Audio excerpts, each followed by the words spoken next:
দাদা, এবার রাখিতে তুই নেই, এখন তো কথাও হয় না। যাকে রিসেন্টলি আমি একটা বই পড়ছি, ইকিগাই। কত বছর তোলা ছিল। এটা একটা জাপানিজ আইডিয়া, সকালে ঘুম থেকে ওঠার আসল কারণ জানা, সেটাই ইকিগাই। না, কারণটা ফুচকা নয়। এটা হলো তুমি যা ভালোবাসো, তুমি যা পারো, যা দুনিয়ার দরকার, যা দিয়ে তোমার পেট চলে, সবটার মিক্স।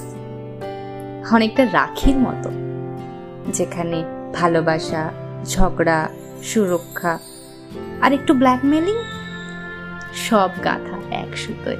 যারা নিজের জীবনের ইকিগাই বুঝে ফেলে, তারা নিজের জীবনের উদ্দেশ্য খুঁজে পায়, সুখ খুঁজে পায়।